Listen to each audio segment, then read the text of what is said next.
Get it. Hi, everybody. Hello. Welcome. This is a very wonderful and important and hard episode of the Roundtable with Brian Zimmerman, and I'm Sarah Blessing. Um, I'm really proud of my friend Brian. This episode is going to be tough for him. The last episode we did was tough for him.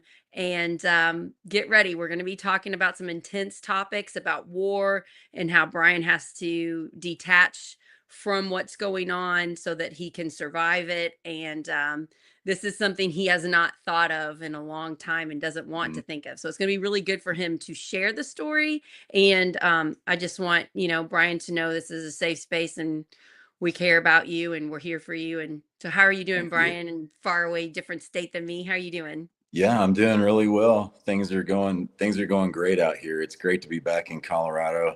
I don't think I realized how much I missed it. The mountains are so peaceful for me. It's such an escape to be able to get up there, and I feel closer to God. I feel more in touch with myself, with where I'm at, with how I'm feeling, and uh, I'm in a good place. That's like you said.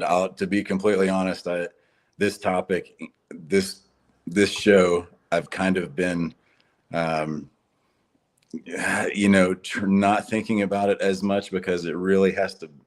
We're really peeling the layers on the onion to look at where I've come from to where I'm at, and then ultimately to where I'm heading. So I'm this. really, I'm really proud of you. Okay, so last episode, which was 2 Mondays ago, um, we talked about you had your first time in war, you came Mhm. home, it took a while to go back, you went back, and it was really life changing for you to just be thrown into this different lifestyle. And now I think you're going to go back into what it was like when Mhm.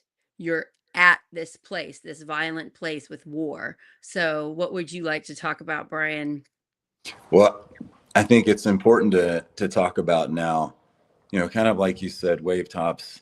We talked about my first deployment, some of the struggles that I had going into the next deployment, and then the next deployment, and then the next deployment, and this. So, kind of where I want to pick up is okay. So I've done these deployments, and I've had the privilege of working with some of the bravest men and women I'll ever meet in my life, and where I'm going is a really dark place in my mind. Uh, and I think a lot of vets and even people who see traumatic, events, when you see those things and you experience those things, it starts to change your perception on everything. You really start to close off that emotional side of who you are, and that compounded with the fact that growing up as a child, not receiving uh, love the way I should have received love. There's already a stay at arm's length to begin with, Right. So, so what was happening with me is through each deployment, I gradually began to well, two things began to happen. One, my humanity just it was being whittled away at, and two, I began to detach from if they weren't involved with going to war, with training, with that, they just began to really get pushed away. So family, friends, even I would go so far as to say that I began pushing God away, and I think that it's because the things that you see, the things that you experience over there, also uh, losing friends, knowing that your friends are, where are they? You know that they're somewhere in this country. Where are they? What's going on with them? They're in Kandahar in Afghanistan. There was a flag that they would raise and lower. So if we went a day without losing anyone, the flag stayed up high. But as soon as word came out that we lost someone, it immediately came down to half, you know, to half mast. So you And would see that you lost somebody, but you didn't know who it was? Right. You just look at that. You just look at that flag, and I don't recall a day for that particular deployment that that flag was ever not at half mast, half staff, whatever it is.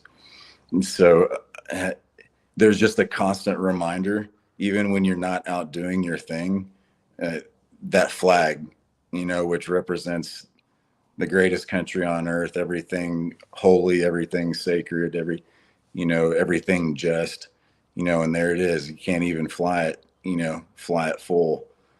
So I would say that, after coming back from my 2012 deployment in Afghanistan, it's safe to say that I was completely numb. I was completely shut off. Uh, Up to that point, there was the assumption that I was going to come home in a box, and so whenever I said goodbye to my family, it was I just assumed that was it. That was the last time, and I So, of just course, you would close yourself off. If you yeah. thought you weren't gonna survive and this is painful, you're Mhm. gonna close yourself off to avoid that pain, and it makes Mhm. complete sense. And Yeah. if you think about people in society that have faced a lot of trauma, it makes sense that they're doing that too.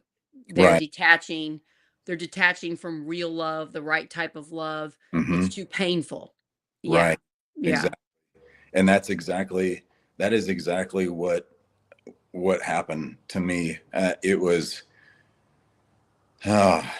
it it was such a it was so easy to just completely shut everything and anything off that didn't involve me deploying. And Do you remember during this time, like, letters and phone calls and how those would go?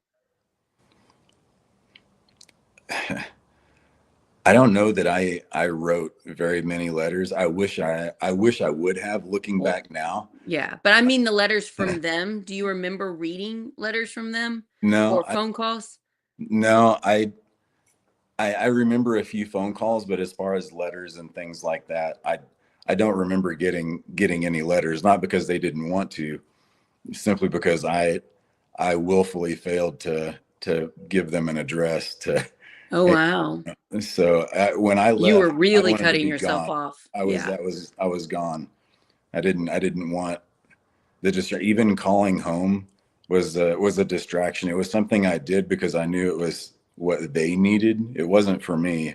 I would have assumed just gone the entire deployment without talking to anyone, back at home.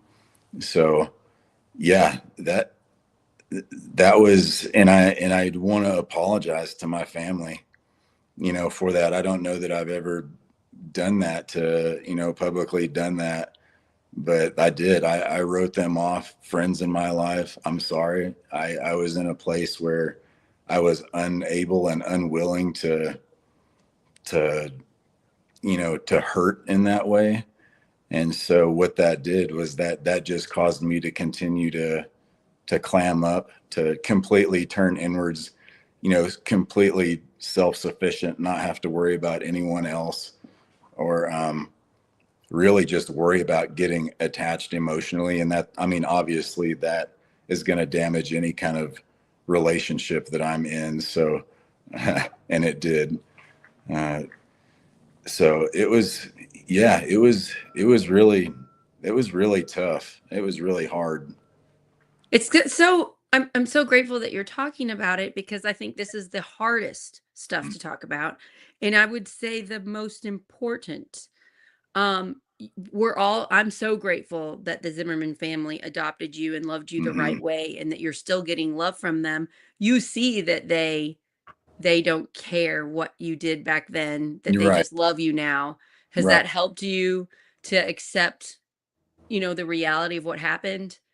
It really has. And I would go so far as to say that um, I'm so appreciative because I know that they love me regardless, no matter what. And knowing that I have that has helped pull me out of the state that I was in, the inability to attach emotionally with people, just with friends, with significant others, with parents. I had to go through that that pain to figure out, hey, this is what you're doing, you know. And the good thing is you can fix it. So uh, a lot of therapy, a lot of just talking about being willing to hurt, being willing to sit in that pain and be okay with who you are and love yourself, take care of yourself. Because you know, it took a long time for me to figure out if I can't figure out what's going on inside of me, you know, the idea that I could be a contributing factor to someone else, whether it's a friend, whether it's a husband, or, you know, a romantic part, whatever, that's not going to happen. That will not happen. So I was fortunate enough to have just a phenomenal therapist who helped me work through that. And yeah, so I am appreciative of that pain that I went through, but I'm appreciative of it now. You don't want to go through it again. Yeah. That, I mean, that was really hard, you know, but letting go of past trauma, letting go of war, letting go of the fact that uh, friends died, I didn't, survivor's guilt, you know, that, I mean, they would want you to let go of that and live a full, happy life because they didn't get to, you know. Yeah, don't So, waste your life. Right. no, And I right. one more point before we move on in your story, I would imagine having your son helped you to understand how your parents feel about you. You love your son the right way. You love him Hmm. unconditionally. If he makes mistakes, which he will, we're human, we're not Hmm. perfect. You're going to love him no matter what and just Hmm. help him through those challenges if he tells you them. I would imagine you seeing how much you love and experiencing how much you love your son helped Hmm. you to understand how your parents and your siblings feel about you. It 100%. uh, Having Bear completely changed my outlook on so many things. It continues to change my outlook on so many things. I feel like I'm a pretty analytical person to begin with. Having Bear has increased that, uh, wow, a lot more than I thought that it would. I think I was giving myself a little too much credit before that little bundle of joy came along, but when he did, it really upped the game quite a bit. Yeah, Yeah. that's really beautiful. Okay, let's go back to the hard place again. Yep. So you're in war, you're seeing the flag at half staff, you don't even know who died, you're completely detached from your family, you didn't even make it so they could write you letters, you're getting Hmm. very few phone calls. Tell us what else is going on. So, so that after that deployment, I came back, and my team was getting ready. We were training up for. I've been mulling over this all. It was either Syria or Lebanon. I can't remember which one, but we were getting ready to go to that region, and I was excited. Here we go again, ready to go. You know, right about the time, you know, it hits the fan at home. Boom! I get to take off again and just completely neglect any kind of, you know, male responsibility that, you know, I should be holding up to. And the sergeant major, new sergeant major, comes to our company, and he pulls me in. And his sergeant major's whole job is manning, you know, making sure he has, you know, proper people in the proper places. And he pulls me in, and he's looked at all the time on station, you know, that everyone has had in the company, and myself and one or two other people, we had over, we were over 100 months, 109, 110 months or something like that time on station without having gone anywhere to be an instructor or for another assignment. So Essentially, you're saying over 100 months of being in a location that has like a war, like, so 100 months there on a team, on a oh, okay. detachment. Yeah. Generally, the way it works is once you've got 3 to 5 years on a team, which oddly enough, right about the time you're getting to be really proficient at your job, this is when they determine that they're going to send you to go be an instructor or to do a broadening assignment or something like that outside of the unit so that you get some exposure. You know, because it would be really easy to just get sucked in stay on a team the whole time, and then you're by big army standards, you're non-competitive because other people are switching around and going to different places and those things. So in the soft world, it's really easy to just get sucked in and stay in one place because it's, it's just, it's our own community. And but it's, it can have its negative effects too. So he pulls me in. He's like, "Hey, Brian, uh, just want to let you know, yeah, you're out of here. You're going to Yuma, Arizona. You're going to be a free fall instructor, and you need a break." And like they're getting ready to start what's called the military free fall expansion, which is they're upping the number of students that are going to be coming through, for each class. And you're the senior most free fall jump master in this battalion. You're going to go take a break. And I was extremely adamant that that was not what I wanted to do. You Not wanted to stay in that place you've learned how to that it, survive in. yeah, that was where I was comfortable. And so I kicking and screaming and quite a few closed door conversations, and it was, it was I was not looking forward to it.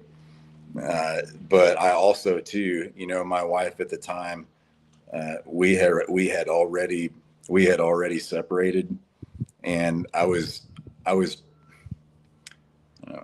I was present, but I wasn't present, getting ready to deploy again. But I'm just kind of like weighing this scale. What do I do? So by present, not present, you're like doing the chores, you're doing the work at home, but you're not emotionally available to your wife. Is that what you mean? Right, right. I'm just going through the motions. Uh, I think there are a lot of people today, just regular everyday people doing that. mm-hmm. You know, Yeah. they don't know how to open up to their spouse or to their Mm-hmm. children, and they're getting through their day, but Yeah. they're dealing with stuff that they've blocked off. Mm-hmm. Yeah. Yeah. I've done this all day. Can I just come home and everyone just leave me alone? Which is it's kind of, hey, big guy, you chose this. This was your idea most likely. So yeah.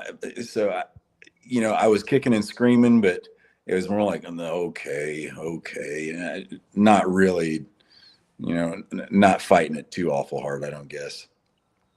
So, did you know that it would be good for you or that would help you, or what were you really thinking when you knew you were gonna have to do it? My thought was my family's getting ready to deploy and they're going to be without me again. And that's And the military, they're your family, the that's special that was forces guys. that was my family. Those were the guys, the people that I trusted the most. They had proven themselves to be trustworthy to me, and so I had opened up. Instead of detaching from them, I was completely able to attach to them. So it was a no brainer for me that that's where I was supposed to So be. they are your family. I wanna talk about that for just a minute if you don't mind, Yeah. because I just wonder. It makes sense that you're close to them. You Hmm. all are keeping each other alive. You've been through very similar training and experiences. You're having the same fears and the same joys. It makes sense. Are you able to emotionally open up to them, or do you have like a way that you all do it that helps you cope, but you don't really open up? Like, what was it like being so close to these other special forces members? It was,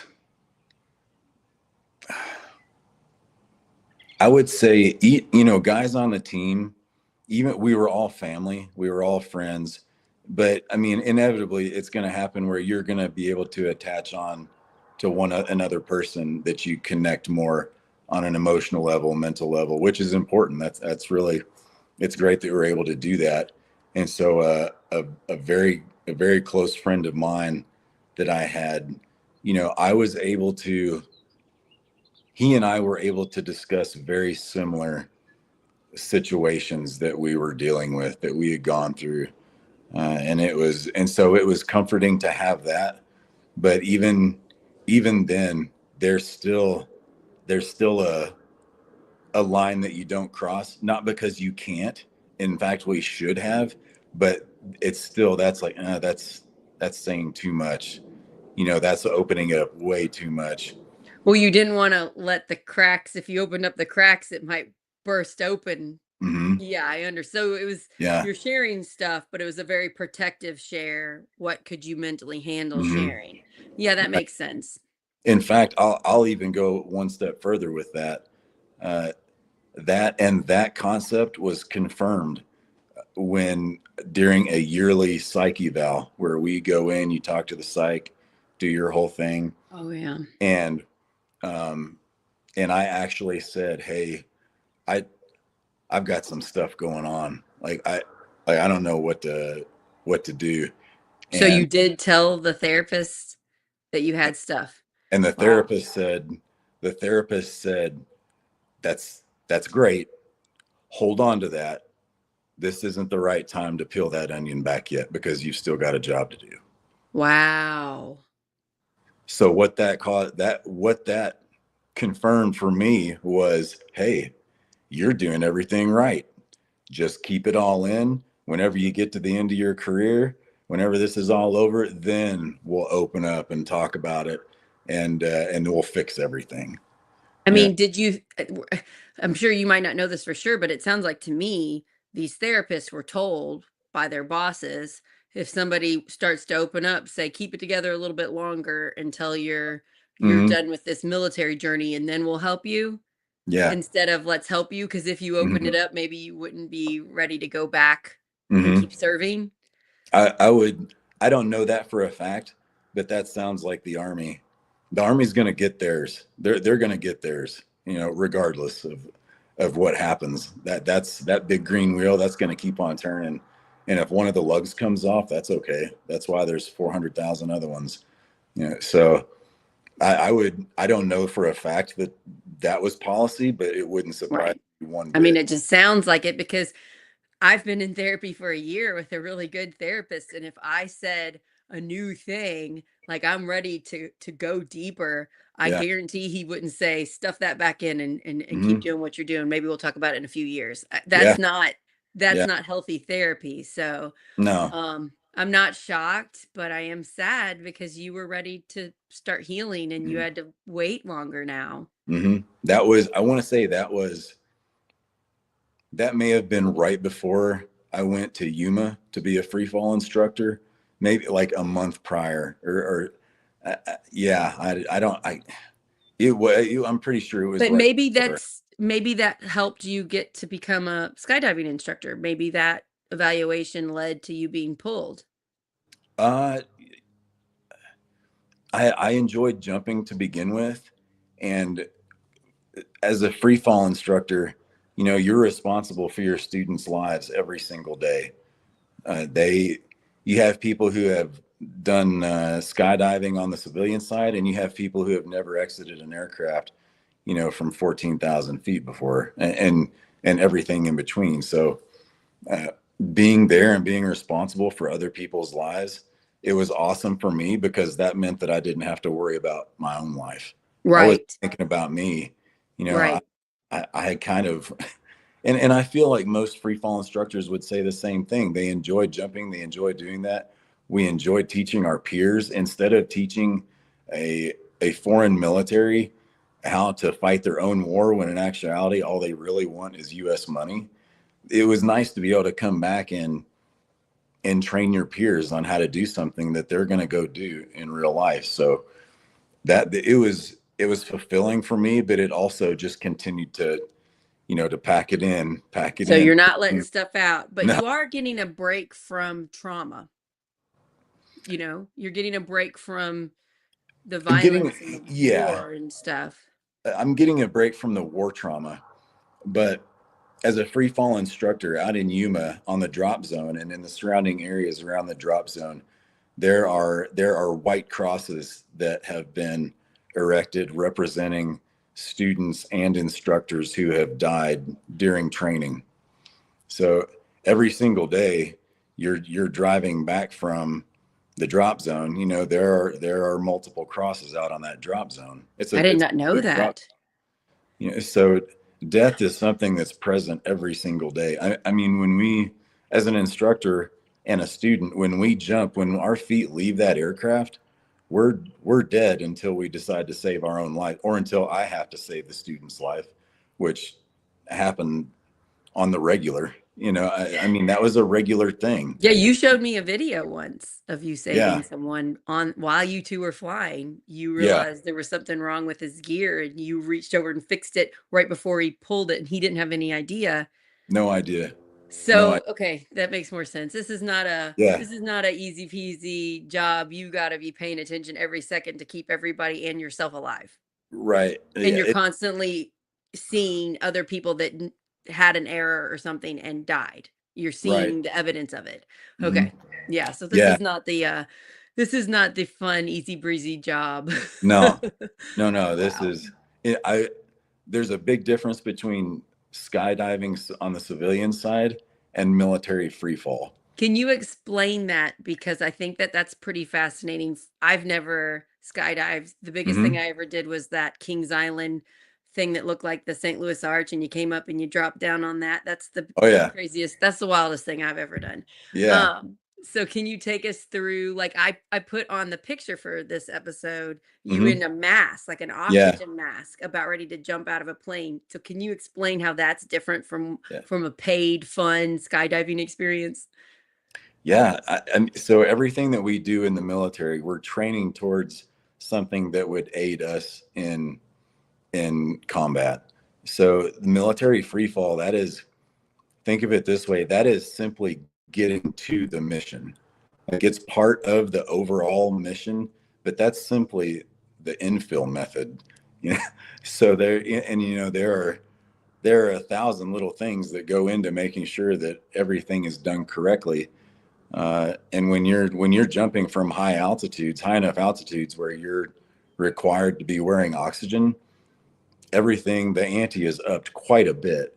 I mean, that's why we have two jump masters on the bird at all times, because one of the guys has to be out on the ramp looking sure that we're going to put the guys out in the right spot, and the other guy's back there making sure that if there are any issues with guys gear or whatnot, because not everyone's a jump master, so he's able to fix things and get all that taken care of. And when we're doing high altitude training, when we have an oxygen console, an actual console on the aircraft, we have a phys tech, usually from the Air Force, or one of the Army riggers who's gone to that training, is on there making sure that everyone's getting oxygen, making sure when they disconnect from the console and then they hook up to their bottle, that O2's running. I mean, they're just there are a lot of things that are going on. Huh. So and we have to teach them all of that stuff during the basic course. So you're taking a piece of hardened clay, because they're operators, they've been there, done that, but you're throwing them into a whole new different, uh wow, this is not what I is that the curvature of the earth that I can see over there? Oh, wow. And yeah, so it can be a little overwhelming at times. And what kind of has this hurt your body? Like, how many jumps? You don't know exactly, but about how many jumps have you done in your lifetime? I would say military and civilian. I mean, I'm probably pushing close to 41 or 4,200 jumps. It's over 4,000 jumps out of a Hmm. plane. Hmm. Has this hurt your body? Because I would imagine the impact, especially that you're saying this is different from regular skydiving. And I know regular skydiving can Yeah, have issues. yeah, yeah. It most certainly has. It was when I was at the VA getting checked over, and the whole thing, and this lady that was the doc was looking through my packet, and she was looking at the number. She's like, "This is the number of times you've jumped from an airplane this many." I mean, I And imagine there's very few people on the planet that has jumped that many times. well, being on a free fall team, I mean, you're going to get a lot of jumps. I mean, that's your job, is to infill in that method. So, but one of the main differences with military free fall is from civilian is, you know, 9 times out of 10, we don't fight during the day, right? Oh, So you're jumping at you're night? doing everything at night too. So, That sounds and so much scarier. It's already terrifying enough you're jumping out of plane really high altitude. You're doing it at night. yeah, I mean, you can't. So you have your night vision goggles on so you can see. I mean, but your depth perception, once you go past 5, 6,000 feet, it could be 6,000 feet or 25,000 feet, and it's down there somewhere. That's just the way it works. Wow. Hmm. So not only are we teaching them how to jump, but we're also teaching them when they get back to their teams, they're going to have to learn how to use their navigation aids. You've got your radios that habitually want to break on the aircraft in flight before you jump. So you've got to make sure all that stuff is up and running. I mean, there batteries. I've had batteries literally, 30 seconds. I'm the jump master on the aircraft. I'm looking out the back of the plane. I've got the spot in sight, and the brand new batteries that I just put in my NVGs, night vision goggles, they burn out. So now I've got no, so now I have to calmly, okay, I unscrew this, I'm gonna toss that, and I kept spare batteries right there in my chest plate in my pocket right there. Pull them out, put it in, turn it in. Okay, you know. Now I look down. Oh, the spot's back there. Okay, so I tell the loadie, hey, you're gonna have to go around again. My batteries went out. But it's just I was always able to stay really calm Right. doing, even though I'm afraid of heights. I knew that I had 11 guys behind me, every single one of them looking at me up on the ramp and going, if Brian's nervous about something, there's something really wrong. So being calm and methodical and going through the steps and, looking back, giving them the relax, hand signal, But inside, you're freaking out a little bit. no, You I kept it calm? enjoyed, I need, because doing that again, this was all detachment from myself. Even I didn't Yeah. have to focus inward. Interesting. I didn't care so much about me, but I did care about those guys. So So it, you just detached your own emotions and feelings because you needed to project peace and calm and everything's fine, even though your mhm, batteries ran out and they're in this most intense moment of having to jump out of a plane at night. mhm, Um, that is one of your superpowers that you still have. You have this amazing ability to be calm even when things are stressful. Sometimes I will project stress and I will tell you what I'm stressed about. And you're like, and you think about it for like 10 seconds and then you say like the wisest thing. And then think about that for like an hour and then I follow your advice and then things get better. So it is a superpower that you have that I feel blessed to get to be your friend because I'm like, well, I'm stressing about this. I'm gonna go ahead and let Brian know and see what he can tell me. yeah, So yeah, that is some wisdom that you still share with your friends and loved ones, and I think that's a really mhm. you probably don't realize what a wonderful gift it is because you've helped my life since I've met you. Oh, I feel like every person I come in contact with now has something to offer. That we may not see eye to eye, we may not agree on everything, but I'm so grateful that I've been able to come back from such a dark place. But it took a lot of work. It took a lot of pain. It took a lot of tears. It took a lot of confusion, just sitting in my own pain, just sitting in it. Uh, questioning my self worth. Why on earth would anyone choose to listen to what I have to say, or why would anyone choose to be with me? No, but having come away from that and looking at myself like, hey, you know what? You are worthy of being someone's friend. You are a great guy. You're worthy of being someone's significant other. You're worthy of those things. You have a lot to offer, and believing it, not just saying it, but believing it. But I had to go through all this pain in order to get to that point first. Well, that's what makes you so different and so unique. You've been able to sit in your own pain. You're still going Hmm. through it. You're not, Hmm. cured or whatever. I don't think any of us No, ever are, no. but you're able to sit in your own pain so you're able to understand other people's pain and Hmm. give good advice about it. I And think that's so rare in because most grace, people, yeah, grace. Most grace. people just say like you say something sad to them and they say something to change the subject or make it better because they don't want to sit in your pain, Hmm. you know? Yeah, So yeah. you are such an exceptional person and just going through this life story with you helps me to understand why.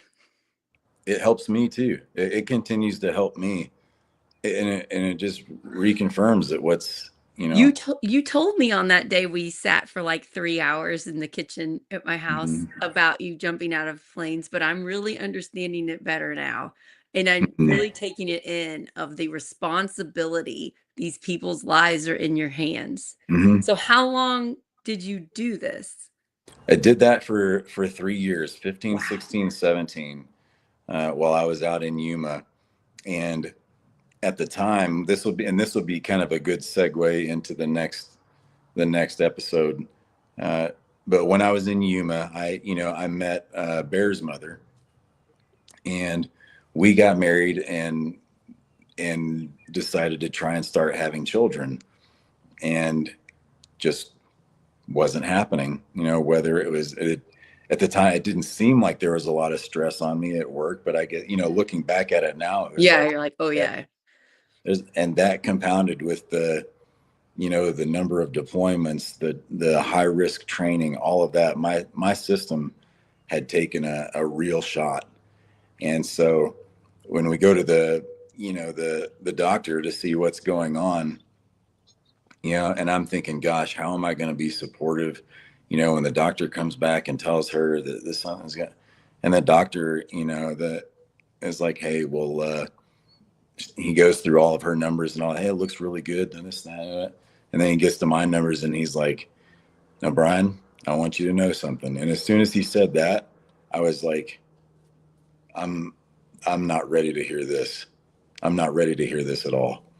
And he said, "So it's not like you don't have any swimmers. You just don't have a lot of them." And I'm like, "Speak English, doc. Tell what, I'm like getting irritated. What are you saying?" You're like, "You have a very, very low sperm count. Your testosterone level is completely tanked. And it's due to the constant up and down of your profession has taken its toll on your system."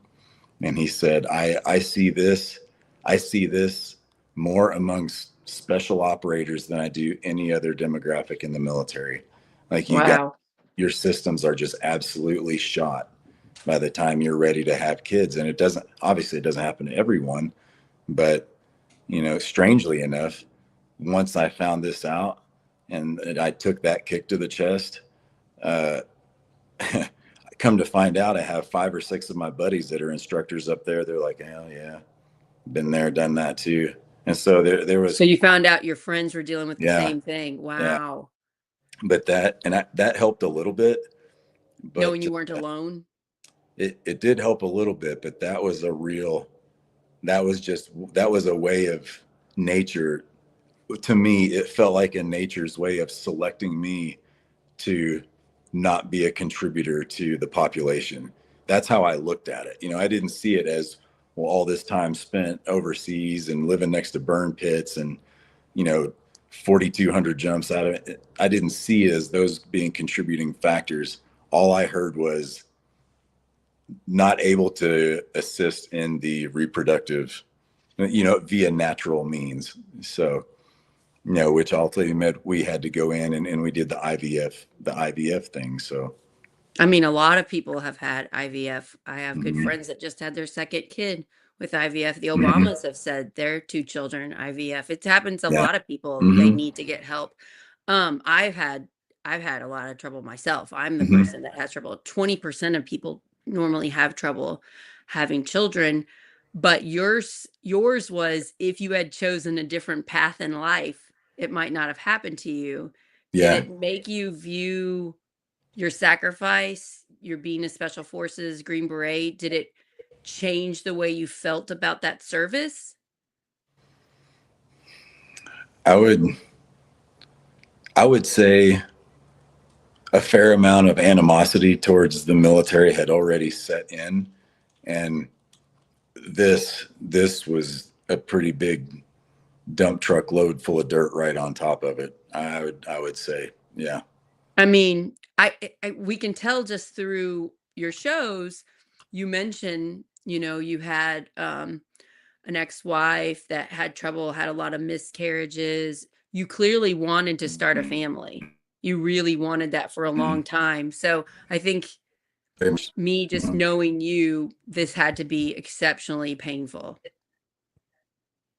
It was, it was, it took me a while to recover from that. I would say, and I would say throughout this entire, I'm depressed during this entire time. Every that I'm talking to you, I'm just willing my way through things because people's lives depend on it. But when this happened, this was a very clear, distinct uh, notch down, just a really just a nose down attitude. So it was really tough. And you're still pretty detached, do you think, emotionally about what's happened? Like you haven't opened up any of the wounds of what you went through? No, I would say all of the trauma that I've experienced in my life, I've been fortunate enough to open up and discuss it with a therapist and get, I mean, just Oh, that's good. get it all out there. So, for example, you know, the way that I looked at it then was obviously very not healthy. But the way I look at it now is, you know, I have now I can choose, my partner and I, we can choose whenever it is that we want to have children, you know, which is a real blessing. I mean, that's a real blessing to be able to have that. And so, you know, it's just a shift of focus, you know, looking at it negative or look at it positive, you know, which one's going to affect you in a better way. So that's how I look. And I still want to have, love to have more kids. So it's better to be positive and think positive than to live negative all the time. That's another one of your superpowers that I've discovered, and I practice this when since I've met you. I've also tried to be a positive person, try to look at things and just appreciate because you know there's so many people that have it way worse, Hmm. and we're so lucky for what we do have. Yeah. So, but there are times when, you know, 5, 6 bad things in a row happen and I get down, and Hmm. I've thought of you and I've thought Mm. of what you have done and how grateful you are for your life and it's helped pull me out. So it's just a Yeah. shift in thinking. We're so Yeah. taught culturally to be poor me. Poor me, I didn't get this. Poor me, I didn't they didn't have the coffee I wanted at the coffee shop or they didn't have this and this and and it's just culturally thrown at us all the time. Hmm. And I know that that upsets you cuz you're so not like that. You kind of can get disgusted at it. Yeah. And it's just Yeah. a cultural shift. We all have to think, well, is it Hmm. really poor me? Because I'm pretty lucky that I can afford this coffee or, you know, I'm pretty Right. lucky I can drive a Right. car and sleep in a bed and have electricity and, you know, fresh water to drink and food Hmm. to eat, you know. Yeah. Yeah. Yeah. Yeah.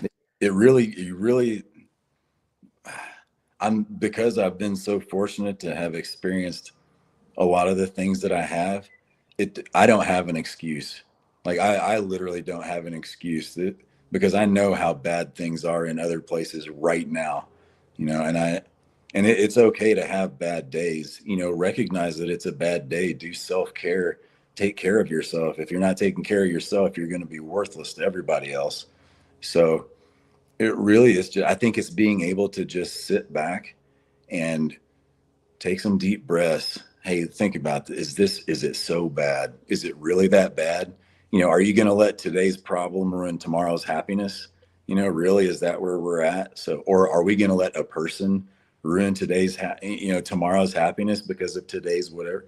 So it's just, it's all about perspective. And when you've been able to look through as many lenses as I have, and my brothers, my friends have, it's, you really just don't have an excuse to not choose the better colored lens, you know. And that probably helps shape the friends that you have because Hmm.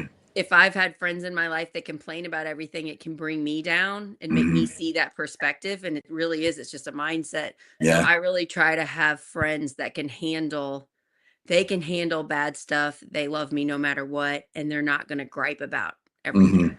Yeah. Yeah. So I would understand why you would want to be around friends that are special forces veterans. Like, because you guys shared some pretty intense Yeah. experiences. And We're I a little bet you're not griping about your coffee order. I no, I no. I may now. I've been away from it, over a year now. So, but yeah, it's for the most part, yeah, but it also rubs off on other people. I think, like you said, if someone's having a bad day and you think about a friend of yours that was in the military and the whole thing, it kind of really helps you bring it in perspective and and think about, is this a problem, or am I turning a molehill into a mountain here? What's going on? We So do that so much. We take things yeah. personally. We judge others. We assume we know what other people are thinking, and we let it bring Mhm. us down. And we just need to cut all that stuff out and focus Yeah. on like the what matters. Like my family matters, my Yeah. friends matter. Yep. Keeping us healthy and safe matters. But Hmm. somebody saying fake gossip about me doesn't really matter. Hmm. I mean, it is, but it's hard. You really got to focus on the important things. But I like that about you. I think you're really grounded in that way. I and I'll make it very clear. It's taken a long time for me to get to that point. It took a lot of work. Again, really sitting in that pain and really accepting who I am and who I'm not, which I think is just as important. Knowing who you're not as knowing who you are. But once you know who you are and what it takes in order for you to be happy without anyone else, just on your own, happy by yourself, that's when you know that you're in a good place. And it's just it's a really content place to be. How did you forgive yourself? How did you forgive yourself for this episode where we're talking about you being detached from your family? I mean, we gave Mhm. the long answer. Mhm. What would be the short answer to that? I When I confront, I had it. It took me confronting my emotions, and I had to outline it. Where was I at in life? What had I experienced in life? What were you dealing with in life at that particular time of year? What was going on? So I really had to dig in and think about what was going on, and having the positive attitude that I have now, being able to identify it and go, man, that guy was so lost. Like that he So you was. had empathy for yourself? Mhm. Yeah.